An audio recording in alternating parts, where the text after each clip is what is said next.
Muito bem. Quem que poderia ler para a gente? Ah, quem poderia ler? Rosana está aqui do lado. Deixa eu colocar. Estou rouca. Tá rouca. Você está Ué, mas você é leitora oficial do... Depois ter uma conversa com a mãe. Vamos lá, vai. Depois você dá bronca. É o Depois vocês 18. vão fazer atendimento. Não, eu vou escapar da bronca. O retorno. Enfim, a volta. Ambos, Evelina e Fantine, manifestavam o contentamento de crianças em festa. A primeira vinda ao lar após 2 anos. As despedidas, antes de se incorporarem à reduzida equipe de companheiros que tornariam ao domicílio terrestre em condições iguais a deles.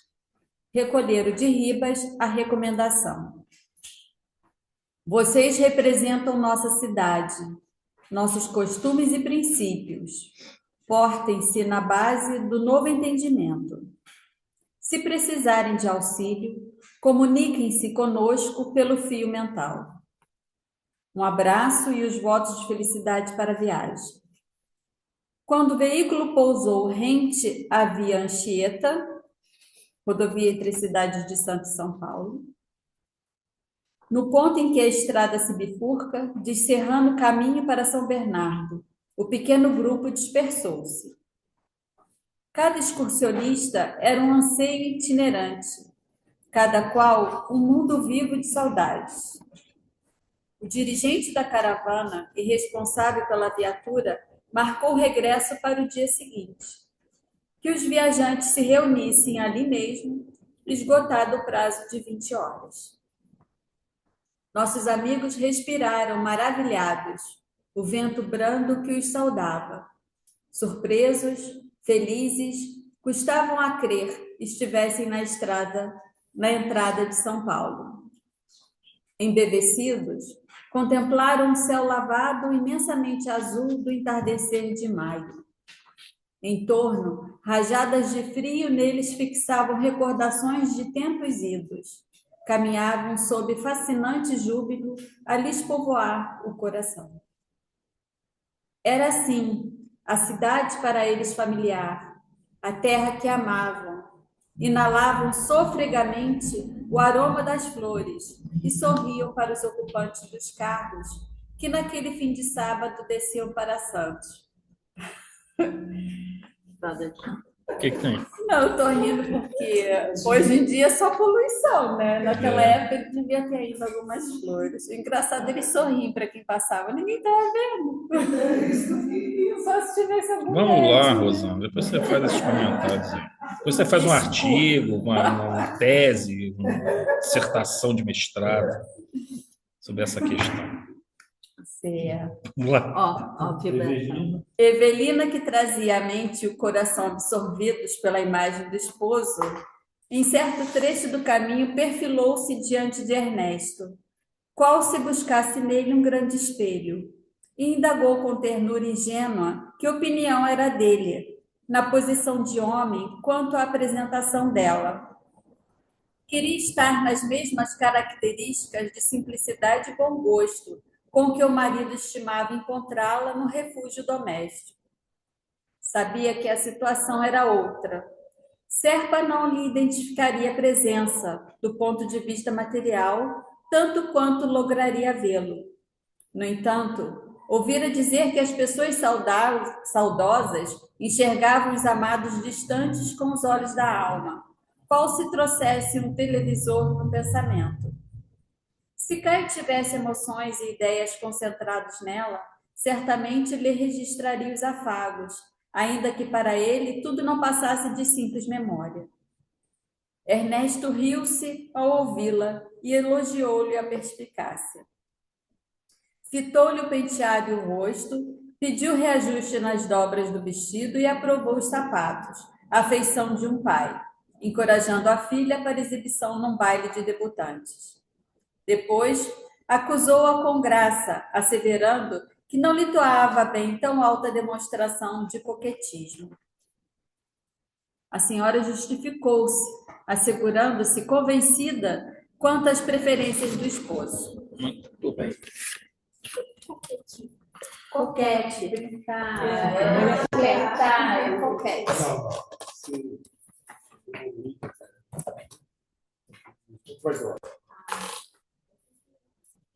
Um teste aqui. Alô, alô, alô, alô. Estão me ouvindo, né, gente? Está tranquilo, né? Eu ia falar, nós não. É porque aqui ele deu um... Bom, vamos lá.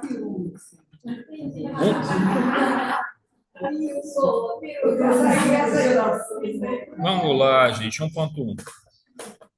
Fantine e Evelina receberam finalmente permissão para visitar suas famílias. 2 anos se passaram, desde a desencarnação deles, e os mentores consideraram que eles já se encontravam em condições de lidar com o encontro com seus cônjuges. Isso envolveria, do ponto de vista emocional, a aplicação de muito daquilo que aprenderam naquela cidade espiritual. Após as recomendações do mentor Ribas, o grupo formado também por outros espíritos que se encontravam com eles ali e que haviam solicitado a mesma oportunidade de reverem seus entes queridos na Terra, partia para a Terra em um veículo que os ajudaria a atravessar muitas das regiões umbralinas, entre a cidade espiritual e a coroa extraterrestre. Todos teriam 24 horas para realizar a visita e retornar naquele local para a viagem de volta à cidade espiritual. Bom, eles ficaram 2 anos, né, ali naquela cidade espiritual, primeiro no hospital, depois realizando uma série de tarefas, e depois começaram a ajudar o Túlio Mancini. Vocês lembram que até só 6 meses, os primeiros, por exemplo, teve 6 meses que a Evelina ficou conversando com ele, fazendo meio que um tratamento, né? Tentando ajudá-lo. Aí o Ribas vai, detecta que ele não houve grande melhora, diz que ele vai ter que reencarnar e tal. E ela continuou esse trabalho. Então, assim, o tempo passou lá. Eles não perceberam muito, mas foram 2 anos. Né? E aí, muito rápido. E aí eles pedem, quer dizer, já estão insistindo desde o início, né? Para ver a família. E aí que vem o problema, né? Porque para poder visitar a família, o espírito ele tem que estar muito equilibrado. Ele já tem que ter se desprendido da possessividade, né? E aí que está a situação, porque a gente fala, a família, a gente estava comentando até acho que foi no estudo anterior, né? No anterior ou no outro. A família, ela muda suas estruturas. Por exemplo, hoje você é esposo, esposa, filho, pai, esses papéis mudam dentro de uma nova estrutura familiar, ou até vai encarnar, até em outro grupo, tal. Mas, às vezes, aquele grupo, parte dele retorna, mas os papéis, às vezes, mudam. Permanece o amor, permanece o carinho, a afetividade, as ligações, que vão, pelo contrário, até se fortalecendo cada vez mais, mas não há aquela relação da forma como havia no plano material anterior. E isso é difícil para o espírito entender. Muitas vezes ele quer voltar a encontrar a mesma situação. Por exemplo, o esposo vai querer encontrar a pobre da esposa lá fazendo voto de viuvez para o resto da vida. Né? A esposa, a mesma coisa. Chorando em frente ao retrato, acendendo vela, aquelas coisas todas. Com roupa preta, né? De luto. E a vida segue em frente, não tem assim condições disso. Aliás, o André Luiz bate até bastante nesse ponto. E só que o espírito às vezes não está preparado. E aí é aquele negócio. E eles se prepararam, mas vão ter um choque, né? E eles se prepararam fazendo o quê? Estudando, trabalhando, né, no plano espiritual. Às vezes precisa de um tempo mais longo. A gente tem o exemplo de André Luiz. Só que o André Luiz foi um caso diferente, né? Porque diferente assim, no sentido deles, porque ele ficou muito tempo no umbral. 8 anos em região umbralina. Depois ele vai para nosso lar e aí ele vai se adaptando, se adequando, né? Trabalhando e tal. A condição de médico dele lá não adiantava muita coisa. Mesmo assim, você viu a cara. Título na parede, não contar. E aí, o que acontece? É difícil mesmo, é complicado. Outras pessoas vão com eles, fazer o mesmo trabalho de vir visitar os seus entes queridos. Vejam, às vezes, antes disso, é possível o encontro em desdobramento no plano espiritual, né? Muitas das vezes, assim, aqui é uma excursão, vamos dizer assim, organizada, vai um grupo grande, eles vão num veículo. Por que num veículo? Porque para evitar que eles atravessem a região umbralina. Vejam, se Mas fosse. também é possível daqui e lá fazer a visita, né? Também é, É, também é. Acontece. Às vezes você em desdobramento, sai daqui, e vai lá vai, fazer a uma visita. mãe pode ver um filho que desencarnou, né? É muito comum isso, mas tem que estar preparado. Em desdobramento durante o sono. Não, o encarnado também vai em Seria um desdobramento. desdobramento, seria um desdobramento. Para ele é um sonho, mas ele Uma vez eu- Só que é um sonho diferente, né? Que ele é tão forte que você consegue distinguir. Você fica Então, mesmo. quando eu tive esse sonho com a minha tia, com a tia Zeni. Aí ela estava vindo, ela me abraçou, eu senti o cheiro e o calor do corpo dela. Então, assim, é um sonho diferente, que aquilo Você marca, você nunca mais fica esquece o sonho. marcado, a gente não esquece. Eu fui no hospital, eu e o irmão do Xixo, e aí ele falava, ele saiu de dentro do hospital na maca para vir encontrar com a gente. E aí ele falava assim, eu vou com vocês. Aí a gente não queria falar para ele que ele estava morto. Aí ele falava assim, não, você ainda não pode ir. Ele, não, mas eu vou. E a gente, não, Xixo, você tem que ficar, você não pode ir. Então, assim, esses encontros acontecem. Outra coisa também que ocorre são as situações às vezes no dia da desencarnação. A gente tem relatos, assim, né, Ernesto Bozano, no dia e até na Luiz tem alguns também, né? No dia da desencarnação, um dos entes queridos acorda de noite e vê o espírito ali. Ele aparece, consegue aparecer, mas não é comum, assim. O espírito tem que ter uma certa condição para poder fazer isso, tem que ter também um certo merecimento das partes ali para isso acontecer. Eu me lembro muito do meu avô, porque meu avô Leandro, ele era muito assim, eu comentei com vocês, né? Ele desencarnou com uns 80 e poucos anos, mais ou menos. E ele era assim, era muito ativo, entendeu? Ele tinha uma energia assim que meu avô com 80 anos capinava o terreno lá, subia no telhado. Aí o que que acontece? O que acontece? Uma pessoa assim, para desencarnar muito rápido, a desencarnação dele foi muito rápida. E aí ele não estava doente, né? Ficou doente, ficou assim, foi uma coisa, um acidente e que levou a uma cirurgia. Essa cirurgia ele já estava com a região do intestino muito complicada, teve uma septicemia, tá? O que que acontece? Eu tinha certeza que meu avô não ia ficar bem. Por quê? Porque ele era uma pessoa que era muito assim, tinha uma vitalidade muito grande, foi muito abrupto essa ruptura, né? A minha avó não, minha avó tinha mais tranquilidade para lidar com essa questão do mundo espiritual. Meu avô tinha também, ele acompanhava ela nesse sentido, mas ele não tinha muito discernimento assim para essas coisas. Eu tinha certeza que ia dar problema. Quando foi uns anos depois, eu não me lembro, se foi uns 3, 4 anos depois, eu não me lembro quantos anos foram. Aí eu encontrei ele em sonho, aí ele chegou para mim e falou, Ronaldo, agora eu estou bem. Agora eu estou bem. Aí acordei, né? Com sensação forte, sabe? Eu fiquei tranquilo, porque aí eu vi que ele precisou de alguns anos para ele conseguir se equilibrar e aceitar aquele processo da desencarnação, né? Então, às vezes, não precisa o espírito vir visitar. Às vezes, como a Valéria fala, às vezes você vai no plano espiritual, às vezes ele vem, se encontram na casa mesmo. Eu não sei onde foi o encontro, não consigo me lembrar onde foi o encontro. Não entra. Só vejo ele conversando comigo. Pode ter sido lá, pode ter sido aqui, a gente não sabe, né? Alguns anos atrás. O Luiz Maria apareceu para a secretária da empresa. Acho que ela era bem médio. Quando é médio, Ela apareceu 2 dias, 3 dias depois, para ela, perdidão. estava desorientado, Apesar né? de que ele tinha uma coisa que estava muito desorientado. Mas é aquela perturbação mesmo pós-desencarnação, né? Que às vezes é difícil a pessoa. Ele tinha quantos anos? Era novo, né? É assim, é sempre mais complicado um pouco, né? Quando é assim, é sempre mais complicado um pouco. Por isso que às vezes a doença, a pessoa vai ficando idosa, fica na cama, passa por aquele processo todo, às vezes é uma bênção isso, sabe? Porque Pois é, dizem que essa história tem gente que fala assim, eu queria morrer do coração. não, Não, que nada, cara. é bom você ter esse tempo de se adaptar, você pensar. Não precisa ser muito longo o processo, mas tem que ter algum tempo para você se adaptar. Agora, se tu for uma pessoa assim muito já muito espiritualizado, você lida bem com esse processo, mas não é uma coisa fácil assim, não. Às vezes é um pouco difícil isso. Uma outra coisa aqui que ela coloca. Ah, não, peraí. Não. Vou falar 1.2.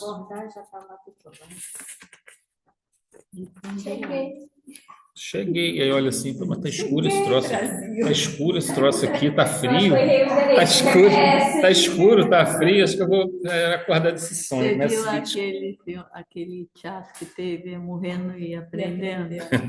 Ela acorda, a mulher morre, né? Quando ela acorda, ela fala assim: Que é isso? Que escuridão é essa? Por que eu tô com essas cores fedorentas em mim? Quem é?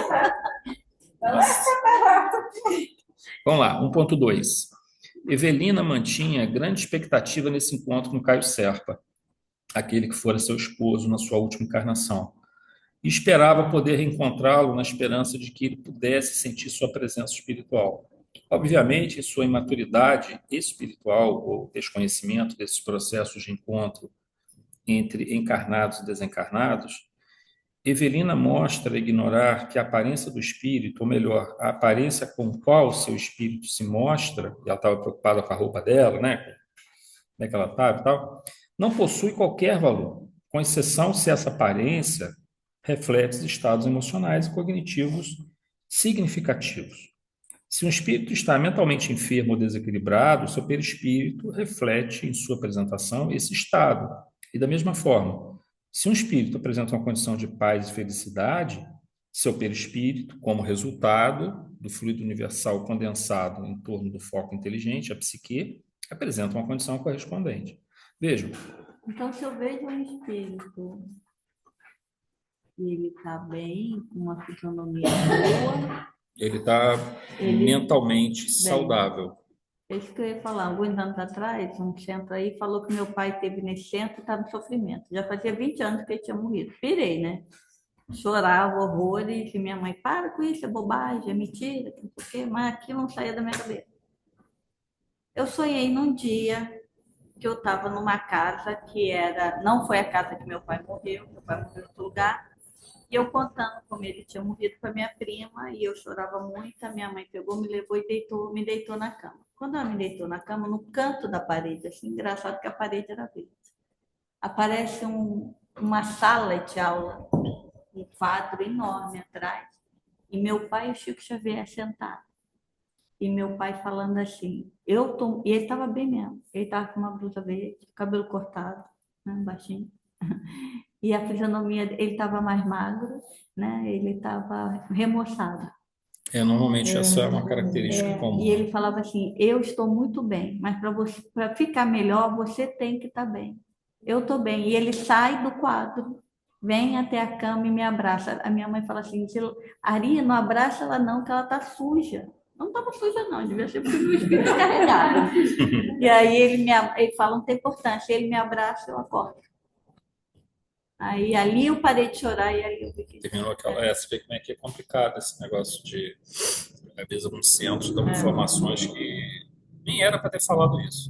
Já começa por aí. Mesmo que fosse, não era para falar.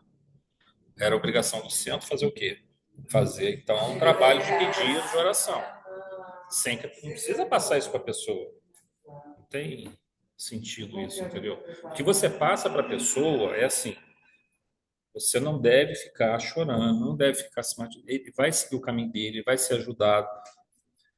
Não fica triste, porque a tua tristeza atrapalha ele. É isso que você fala.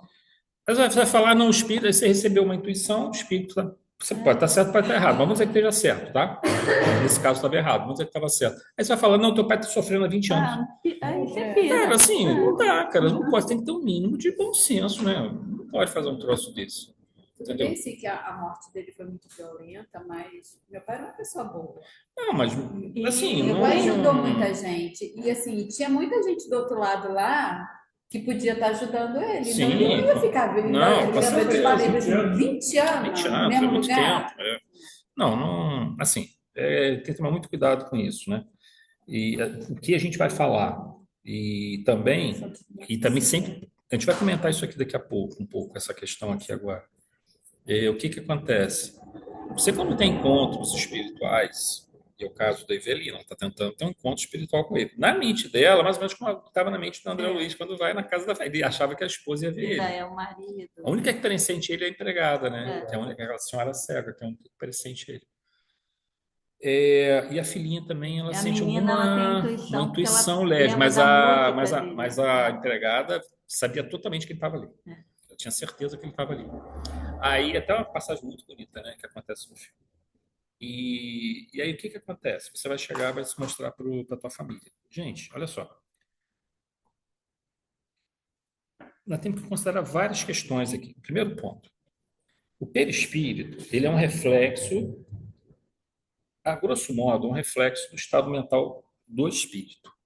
Se o espírito está bem, o perispírito ele se apresenta com um perispírito, normalmente remoçado um pouco, se ele já tinha uma certa idade, aparece remoçado, mais moço um pouco, ou pelo menos, tipo assim, vamos dar um exemplo.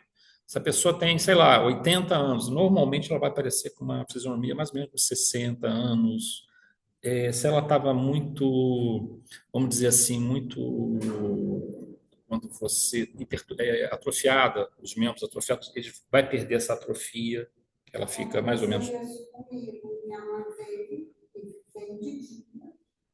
Eu vi, ela veio tido derrame, né? E quando ela veio, ela ficou com os vestidos mais forte, mais cansada. E sem as sequelas, né? Sem sequelas. Aí ela passou, me deu um abraço, mostrando que os braços estavam bem.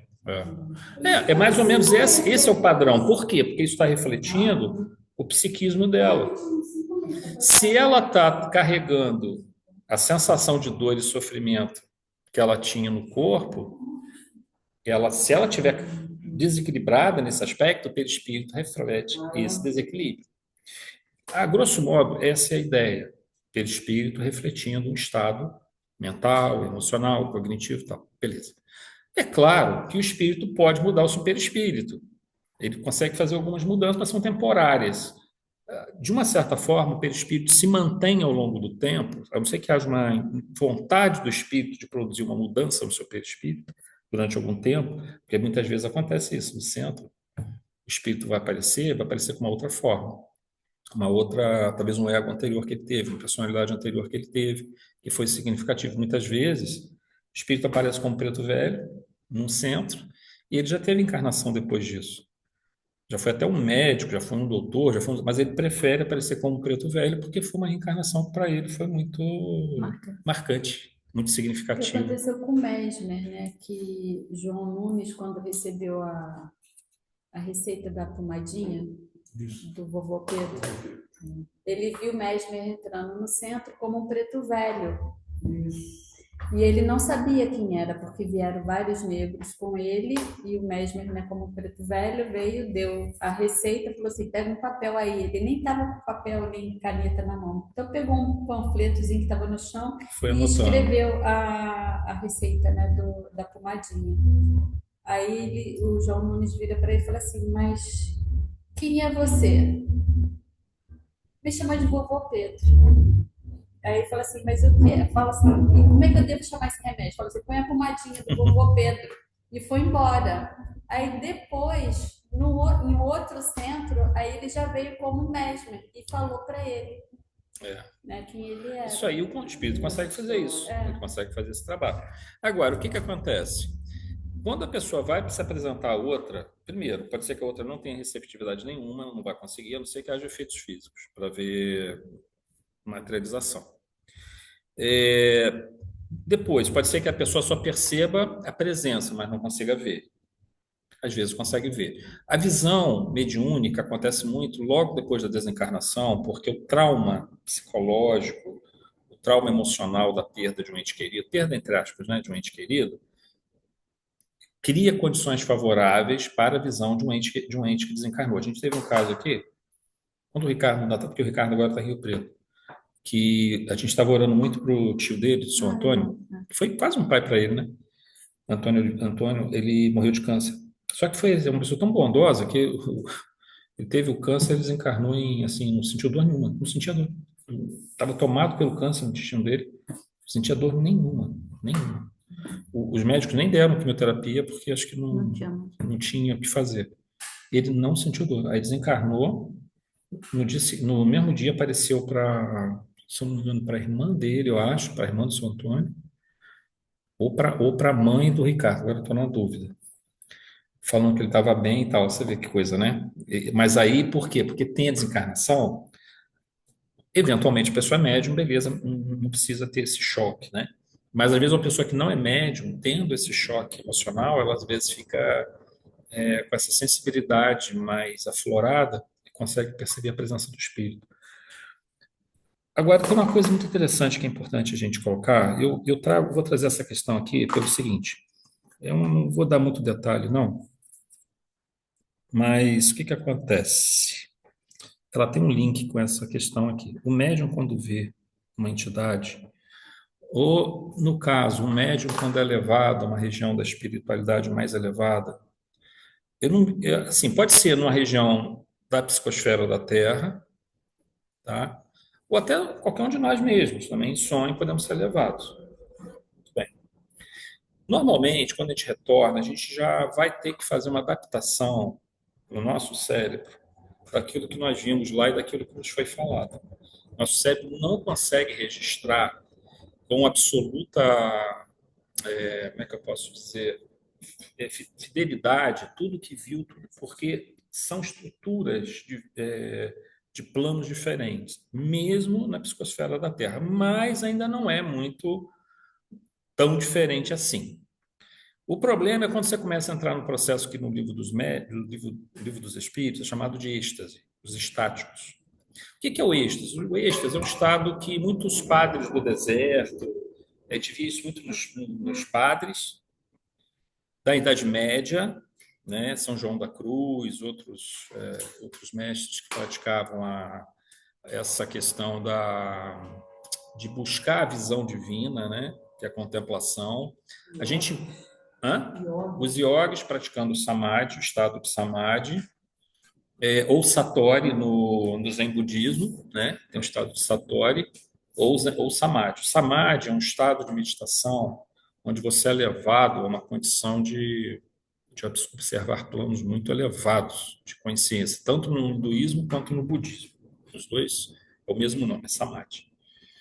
E aí o que acontece? Quando você retorna, você traz uma impressão do que você viu. Só que você não pode pegar e achar que aquilo que você viu é uma descrição absoluta daquilo, porque nós estamos tratando aqui de esferas muito elevadas, onde a estrutura de tudo é muito diferente. Quando a gente retorna, a gente tem que adaptar isso de alguma forma para a nossa realidade. É como se você chegasse.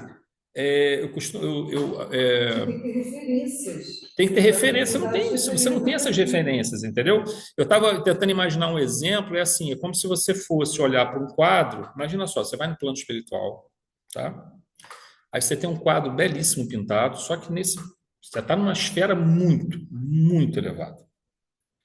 Aí você imagina que nesse quadro, ao lado dele, um pouquinho na frente dele, você tem holofotes vindo em cima de você de luz. Aí você consegue ver mais ou menos assim aquela luz. Você não consegue captar. Você consegue ver que é mais ou menos um quadro, pode ser que você veja alguma coisinha ali, mas você não. Aí você vai chegar aqui e vai ter que descrever esse quadro agora. Você não vai conseguir descrever ele, gente. Não adianta. Mais, eu estou dando só Tem um livro que fala que analogia. eu estava lá na espiritualidade, ele viu a Pietà. Eu pensei, eu vi essa estátua lá, né? É réplica, né? Lá do museu. Eu falei assim, nossa, daqui é original. Essa aqui é original. Não. E assim, também o Parque das Águas, que André Luiz fala no nosso lar. Ele fala Parque das Águas, mas lá não tem nada. É o fluido que tem lá. É a forma como ele consegue passar para a gente. Transmitiu para a gente, né? É como se fosse água, mas não é Mas não é água. referência, né? Para que a gente tenha alguma ideia de como. O aspecto da tecnologia avançada que a gente não tem aqui. Lá no outro centro que eu trabalhava, uma vez a médica lá, nem era, lá, 1980, assim, falando que ela via um quadradinho iluminado, todo mundo mexendo, não tinha ideia do que era. Já era um tablet, um computador. Isso aí é tecnologia avançada pra caramba. Mas por que eu trouxe isso aqui? Pelo seguinte, porque ontem à noite um amigo me entrou em contato comigo, e hoje também, e ele me falou de um autor, eu não vou falar nem o nome desse autor. Eu não conhecia esse camarada, ele tem uns 30 livros escritos sobre a questão do espiritualismo e tal.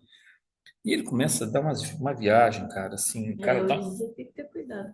o cara dá uma viagem, cara, ele começa a falar de coisas que Jesus fez, de coisas que planos muito acima de Jesus fizeram. Aí eu expliquei para essa pessoa, falei, ó, fulano, se você quiser ler, você pode ler. Eu ainda perdi meu tempo assistindo ainda uns 20 minutos de YouTube do camarada para ter uma ideia do que se tratava. Eu falei, olha só, tudo que ele falou sobre Jesus, quer dizer, quase tudo que ele falou sobre Jesus está errado. Uma série de coisas que ele falou aqui não é verdade, não é correto, está equivocado. E quando ele tenta falar de um plano muito elevado, como ele está falando, olha só, eu falei com ele, olha, é o finito tentando compreender o infinito, é o fragmento tentando compreender o todo, é o aluno da quinta série tentando entender uma tese de doutorado. É isso. A gente Quando não você consegue entender o nosso lado. Cara, a gente mal consegue entender o plano espiritual adjacente, como é que a gente vai fazer um deslocamento com a região dessa, se for permitido, conseguir compreender a mente do Cristo, conseguir compreender a mente de espíritos acima do Cristo. Gente, isso é demais, isso não dá. A gente tem que ter um pouco de bom senso. Nós não estamos ainda, nós não estamos, isso não valeria de nada para a gente, porque nós simplesmente não entendemos como funciona a mente do Cristo. O que nós sabemos, por isso que Jesus veio à Terra, Cristo veio à Terra e assume a figura de Jesus, que é um guia e modelo para a gente. Aquilo ali é um modelo. Agora, você vai conhecer a consciência do Cristo transcendente no plano sublimado, eu acho que é um pouco de arrogância. É assim, só para uma ideia, né? Nós, espíritos imperfeitos, estamos no mundo, acabamos de sair do mundo primitivo para onde provas e expiações, e estamos querendo entender um espírito puro, a consciência de um espírito Pois é, puro, foi o que eu falei com ele. que já, quando veio aqui, já estava muito à frente da gente, agora então ele já deve estar mais ainda. A gente não faz nem ideia do quão grande ele seja. Aí fica complicado. Aí eu falei com ele, não me respondeu ainda não, mas assim, eu fico triste com certas coisas, pelo seguinte, nesse caso eu fico triste, porque a pessoa que conhece a doutrina espírita, já estudou comigo e tal, poxa, aí você vai, explica tanta coisa, cara, tenta, poxa, sabe que a gente fica puxando tudo que é fio aqui dentro de um parágrafo, a gente tenta, né, fazer buscar o máximo, tirar o máximo que a gente pode, mas sempre mantendo o pé no chão aqui. Aí a pessoa vai buscar um livro desse, cara. Pô, tanta coisa boa, tanto material bom em Manuel Filomeno, em André Luiz, em Joana de Ângeles, em Ivone Pereira, em Emmanuel. Pô, tem as obras básicas, as obras complementares. Você tem uma riqueza de material, você vai buscar uns caras loucos desse, cara. E aí, porque está aparecendo um monte de podcast. A primeira coisa que eu faço é fazer levantamento do espírito e do mestre. Depois eu começo a... Não, e assim, porque assim, a gente tem que tomar muito cuidado, porque se o cara tem 30 livros, está na Amazon, tá? Se o cara tem 30 livros escritos, está vendendo livro. Outro dia mesmo, nós fomos numa livraria e tinha um livro lá espírita, e era um autor que eu nunca vi, mas pelo espírito André Luiz. eu falei assim, deve ser bom, né? Depois eu li assim o Evangelho. Aí quando ela me mostrou é fake. Eu tenho que tomar muito cuidado com isso, porque assim, a questão, gente, é a seguinte: a informação circula muito rápido agora, obviamente, né? E vai ficar cada vez mais rápida, e a quantidade de informação circulando vai ser ainda mais intensa. A gente tem boas referências para ter esses critérios. Eu, por exemplo, gosto de estudar outras religiões, eu gosto de estudar várias linhas de estudo, mas sempre com o pé no chão. Não, acho que não. No WhatsApp, vou dar uma olhada lá. E aí, o que acontece? Você pode, claro que você vai tirar coisas maravilhosas do hinduísmo, do budismo, do taoísmo. Eu tenho estudado muito agora o judaísmo racídico. Tem coisa maravilhosa para você estudar ali. Só que tem coisas que não... eu sei, dá para a gente estar meio que descartando, meio que entendendo que faz parte de uma outra forma de tentar trabalhar, mas tem coisas preciosidades ali dentro que eu tiro, essas preciosidades. Mas a doutrina continua sendo a base, né? O evangelho continua sendo a base. Agora, você vai pegar o troço que começa a dar essas viajadas, já mistura com disco voador, com não sei o que, papapá. Aí, assim, eu acho que é pegar o livro e jogar no lixo, cara. Sabe? Não dou nem se eu comprar um livro desse, eu não vou nem dar para os outros, eu jogo no lixo, porque eu vou estar passando um troço que vai prejudicar a pessoa. Pois é, eu queria aplicar, mas tem como se aplicar, Valéria? Vocês podem aplicar um passe nela? Eu quero conversar com ela depois, se for possível. Só para a gente ler agora o item 1.3, as percepções de entes queridos são mais comuns em casos de encarnados possuidores de mediunidade. Em outras situações, essas aparições são possíveis em havendo condições receptivas muito específicas e incomuns. Mas, tanto em um caso como outro, a percepção por vidência ou a percepção sensorial, sem a visualização da forma perispirítica, envolve um certo grau de acuidade do médium da sintonia estabelecida. Às vezes a gente percebe sem ver a forma do espírito. Você percebe que o espírito está ao seu lado, você percebe que o espírito você sente o cheiro, você pode sentir bem, sentir mal, você pode ter sensações, né? Isso tudo é uma percepção. Quando ele é complementado pela vidência, melhor ainda, né? Porque aí você consegue ter um quadro mais geral desse processo que está acontecendo. Só que, se eu pegar dois médiums e colocá-los para ver uma mesma entidade, possivelmente dois médiums não vão descrever exatamente, vão descrever com muitas semelhanças, mas dificilmente vai ser uma imagem absolutamente exata para os dois. Por quê? Porque o médium ele é um intermediário. O que ele está vendo é uma forma astral que vem com a percepção não visual. Parece que você está vendo pelo olho físico, mas você não está vendo pelo olho físico. Você está vendo por uma percepção geral do teu perispírito. Essa percepção geral vai produzir no teu cérebro uma forma que aí sim vai se fixar no córtex responsável, que eu não sei se é os occipitais aqui, que você tem um córtex visual ali, tá? Aí, naquele córtex visual, ali vai ser formada a imagem, mas a partir de uma percepção que não vem pelo nervo óptico, não vem pela retina, ele vem pela percepção do perispírito, do campo perispiritual. Ora, como você tem essa percepção que não é direta, não é mecânica, ela passa por o nível de sensibilidade do médium, o estado emocional do médium, o estado cognitivo, tudo vai influenciar. Então, não vou dizer que vai mudar, os dois médiums vão ver duas figuras diferentes, não é isso que eu estou falando. Mas não vão ser exatamente iguais. Talvez um vai ver a roupa um pouco de uma cor, outro vai ver a roupa um pouco de outra. São pequenas diferenças, mas são diferenças para mostrar que você tem algum nível de influência que o médium coloca que não tem nenhum problema. É só para a gente entender que se isso acontece na vidência, vai acontecer também no processo psicográfico. Ainda mais se você for tratar com entidades de ordem muito elevada, porque essa comunicação de ordem muito elevada, vou dar um exemplo a vocês. Quando chega lá a pessoa assinando que é Jesus Cristo, que não sei o quê, gente, olha só, até pode. Só que é o seguinte, o que a gente vê em nosso lar? A gente tem o Ministério da União Divina. São dois ministérios, um é da União Divina, o outro me esqueci agora, que também tem. São seis, mas tem dois que são responsáveis por essa conexão com planos além da psicosfera da Terra. Mas vamos botar o da União Divina. Lá a veneranda parece que trabalha lá, se eu não me engano. Aí vamos dizer, está a veneranda lá. Não sei se ela está lá ainda, né? Mas vamos dizer que ela esteja lá. Veneranda é um espírito muito, muito elevado. Mas possivelmente, veneranda já viu Jesus, mas ver Jesus é uma coisa, entender a mente de Jesus é outra.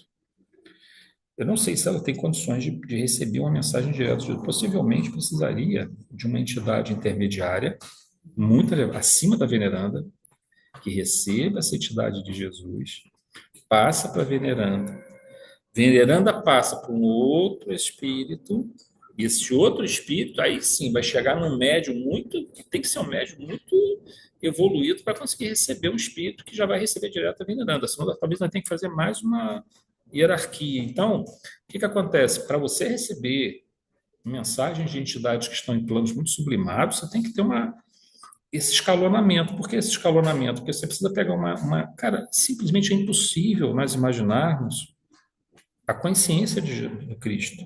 Isso é mais engraçado, mediunidade no plano espiritual, né? Tem, mas por causa disso. Quando a gente conta situações que foram usadas assim, o mesmo processo mediúnico, desencarnado para desencarnado. Exato. E aí, continuando aqui, uma melhor forma de descrevermos esse processo é o fato de que, se dois médiuns videntes olharem para um espírito, possivelmente, quando forem descrevê-lo, haverá alguma diferença na descrição de cada médium, o que não se constitui um problema, mas é simplesmente algo natural dentro dos mecanismos da mediunidade. Aí você vai dizer assim, mas que nível de interferência ou de influência um médium pode colocar numa comunicação? Bom, o que acontece? Se, vamos dizer que um médium chegou, ou um espírito chegou e trouxe uma comunicação para a Inês, tá? Uma psicografia. Ele quer passar uma mensagem para esse centro, uma determinada mensagem em cima de um estudo que nós estamos fazendo, ou então, por exemplo, teve uma reunião de desobsessão, várias entidades foram doutrinadas, e ao final da reunião, como acontece naquele livro Instruções Psicofônicas, né, e Vozes do Além-Túmulo, esse mesmo, né? Vozes do Além-Túmulo, ou Vozes do Além, eu sempre fico na dúvida, acho que é Vozes do Além-Túmulo, né? São aqueles dois livros muito bons. O que acontece? Você não pode fazer isso com o bichinho.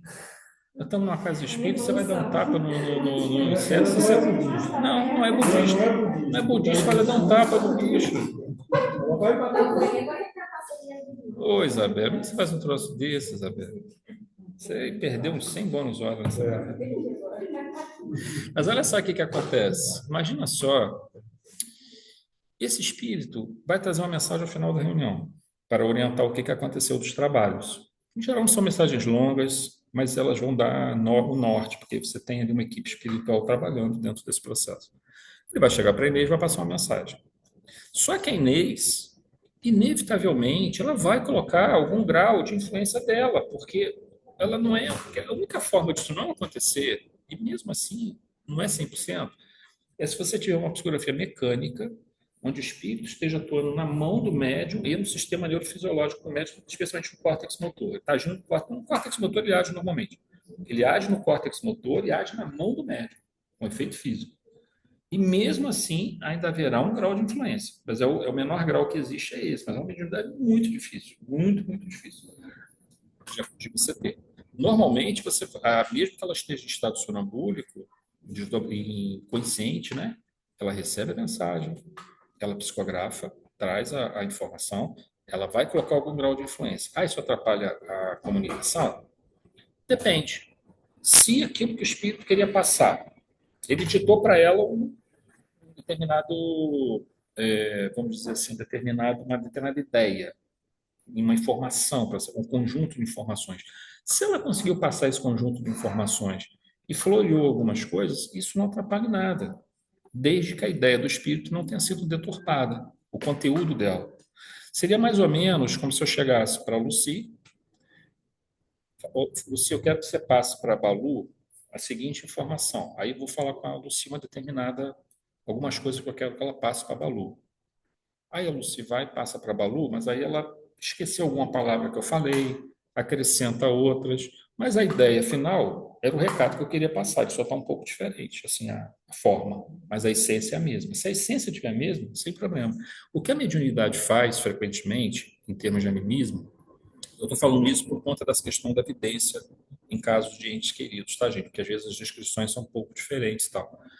É que se a essência está errada, aí sim nós podemos falar que o animismo aqui está prejudicando o processo. Se a forma está um pouco diferente ou está muito diferente, mas a essência está preservada, nenhum problema. Digamos assim, eu falei com a Inês numa linguagem técnica, ela passou a mensagem para a gente uma linguagem poética, por exemplo, literária. Nenhum problema, se a mensagem foi passada, a essência está preservada, só a forma que mudou. Ela pode ser uma poetisa, e a forma que ela encontrou de passar ou que o espírito encontrou de pegar nela aquela mensagem foi dando essa forma, mas a essência está preservada, nenhum problema. Então é só esse cuidado que a gente tem que ter, porque senão a gente começa a querer achar que a mediunidade vai ser um troço que 100% do que o espírito falou tem que estar toda a letrinha, tudo. Não é assim que funciona, tá? O importante é que a essência esteja preservada, é isso que a gente precisa. E com o tempo e com a prática, essa essência se preserva. O médium consegue preservar essa essência, principalmente porque é um grupo, né? Na verdade, trabalhando. Então, um grupo que se apoia, se ajuda, então consegue fazer com que esse processo se dê. Isso vale para todo tipo de mediunidade, tá, gente? A gente fala psicografia, que é mais comum, né? Psicofonia, mesma coisa, tá? Mesmo processo. Muito bem. Olha só. Nós vamos fazer, então, a nossa... Tá tudo tranquilo? Alguma pergunta? Certinho? Eu ia tentar fazer os dois, mas não deu. Hã? Sim. Vou encerrar aqui agora. Vou só pausar aqui.